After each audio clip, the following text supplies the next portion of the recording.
Welcome to episode 13 of the Tool and Tie podcast.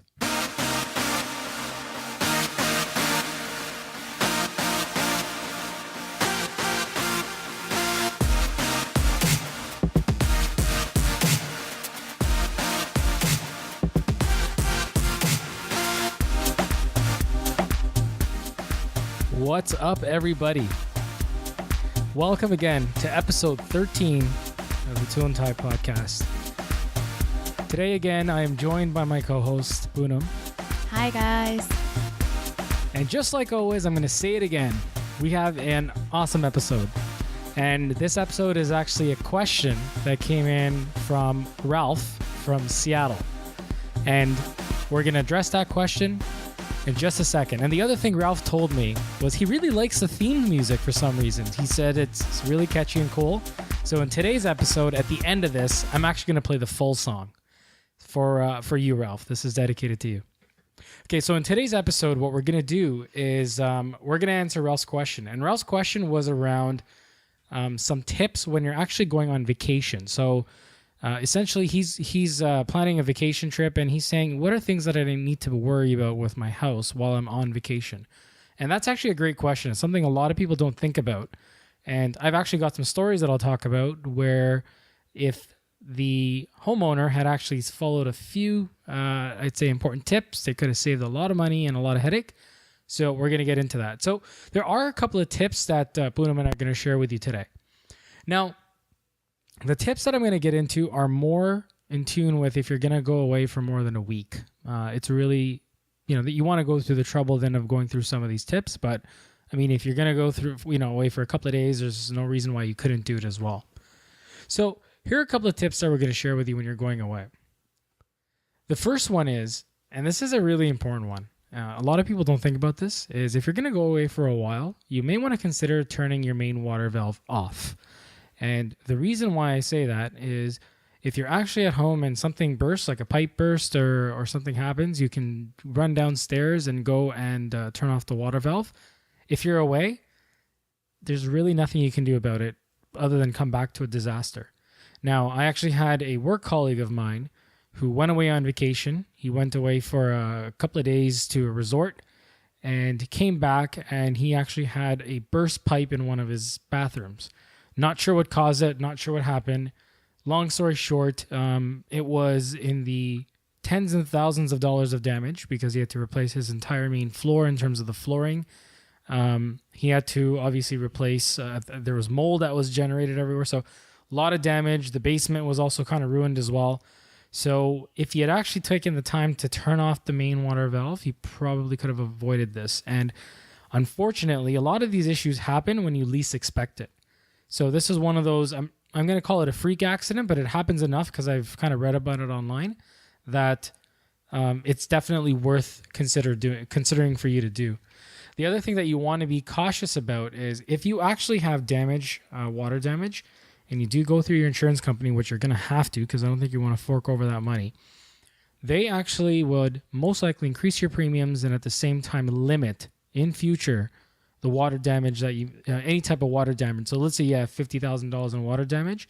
They may say your future policy is only going to include $10,000. So if, God forbid, something else happened, you would be on the hook for anything more than $10,000. So there is a big savings and a big headache that you can save if you just run down to your basement and turn off your main water valve. So, Poonam, why don't you let everybody know of the next tip that we've got here? Sure. So we do a lot of traveling. So this is something that is kind of like on a checklist that we always tend to remember to do. And eventually it'll just become sort of a ritual whenever you go away for a week or more. So for us, as well as the water, we also look into the gas and shutting off all the main gas valves. So for instance, my sort of territory is the kitchen. So I've got a big stove and I take out the plug there. I also go around and like toasters, blenders, anything that's plugged into any outlet in the kitchen, I just take out because I know that I'm not going to be using them at that point anyway. And also I don't want to spark any sort of, fires and things like that because oddest fires start really fun, in a funny way. Yeah, I think the gas valve thing is a really big thing. Most homes, if you go to the basement, they'll have a main gas valve, and you can turn it off. We have a gas valve that just feeds our kitchen range as well as our fireplace, and we just turn that off. It's more of a safety precaution. Chances are nothing's going to happen, but why take the risk? Don't want to come back to a house that's blown up or anything. So again, it's a ball belt valve. You just turn it, and that's it, pretty much. Now, the other thing you may want to consider is there's a lot of systems out there. So I'm going to talk about one particular, and it's called Wemo. It's by Belkin, and they sell a whole bunch of things like plugs and lights that you can control with your iPhone. Now, one of the really cool features about the Wemo is it has something called vacation mode. And what that essentially does is it turns lights on and off at random periods in your house, so that if there's a potentially somebody who wants to burglarize you, if there's people around you, they actually think you're home because the lights go on and off at random times. And you can specify that I wanted the lights to go off and on between 6 p.m. and 9 p.m., for example, because that's mostly when people are home from work and just before they go to bed. So it's actually a really good tip, and definitely something that you should consider. You can get some of the basic Wemo starter kits. I think the plugs are like $30 or $40. I'll put a link in the show notes anyways.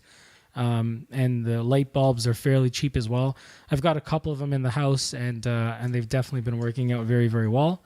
So that's another tip. The other thing I think that's really important, Sats, to mention is that if you have cameras in the house, which we do, you want to make sure that they're pointing in the direction of what you want to see. So for instance, you want to see the main door, you want to see the windows, you want to see the foyer, in the basement as well, because just in case, like for our home, we have a walkout basement. So if God forbid somebody gets through the backyard, there is a way of them getting in. So just making sure that they're all positioned in the right place and in the right rooms.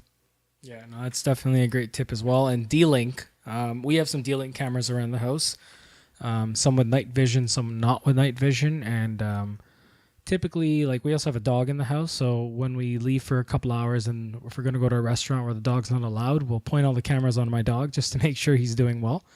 But in this scenario, you may want to take some of those cameras and, like Poonam said, point them towards some windows and doors, where you can keep an eye out and even set off triggers. For example, if it detects motion, then send you a text message or something like that. So again, very, very inexpensive way to do it. The other thing you may want to consider is a home automation system. So there's a bunch out there. You can, there's Wink, there's Revolve, there's Staples Connect, and there's a whole bunch of others as well. SmartThings, that's another big one. And the benefit of having a system like that is you can so what we've got is we've actually got window and door sensors. So if somebody were to actually open a door or open a window, it would actually send a trigger to me to say somebody's done that. And when you're away on vacation and you're not expecting anybody to be at your house, like family, it's something that's really, really nice to have. And if as long as your phone's got even a Wi-Fi connection, you can get some of these triggers. And I understand if you're gone out of the country, it may be a little hard to do that because of internet access on your phones and whatnot. But as long as you got a Wi-Fi access and your phone's connected to the network in some way, you'll still get the notification, and it's better late than never. So that's another thing that you may want to consider. And also with the alarm system that your house is associated with, you want to make sure that you inform the alarm company and let them know that you're going to be away. So if God forbid something does happen, it's not a false alarm based on us. And also giving them a contact number for an emergency contact person, so that if the alarm does go off, at least there's somebody that they can contact in our absence. Yeah, great tip. And the other thing you want to do is, obviously, we probably should have mentioned this when we said turn off the gas. If you want to turn off the heat and the AC as well. Wasting money if you don't. It's kind of like a checklist. Some of these things are obvious to people, but sometimes people just forget. And then the last thing is, and I think this is one of the most critical ones, is inform your neighbors and family to keep an eye out for your family. For your house.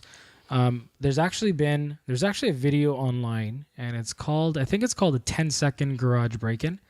And essentially what people do is they know that sometimes it's hard to get access through the front door or through the back door. And a lot of families have a tendency of just keeping their garage door that goes into their house unlocked because their garage door shut and they figure nothing's going to happen. Or they keep valuables like golf sets, for example, in their garage set and in their garage. And once I actually saw this video, I moved my golf set, which is a fairly expensive golf set, down to the basement where it's a little bit more secure. And essentially, what the 10-second garage break-in is, they would pry in on the top of your garage where the seal is, and they could just pretty much go with a coat hanger.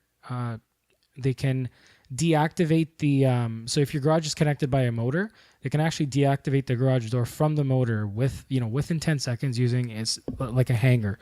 And then once they do that, your garage is no longer connected to the motor, so they can freely open it and close it, go inside, seal your valuables.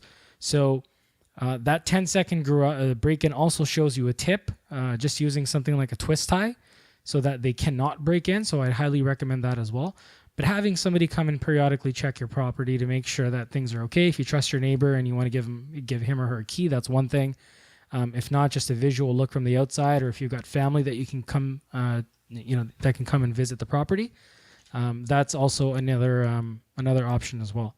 So I'm hoping these tips actually helped you guys out. This was when we put it together, we thought to ourselves, some of these things people would obviously think about, but when I actually talked and asked some people, they're like, I wouldn't have thought about that. And like turning the water off, for us, it's obvious because we've been doing it for years. But for other people, they're just like, well, why would I ever even do that? But it'll really save you a big headache, as one of the examples. So hopefully you enjoyed this episode. And again, I am going to play the full song of our theme song. But before I do so, I want to thank Poonam once again for being on the show. My pleasure. Okay, guys, stay happy, stay safe, and stay productive.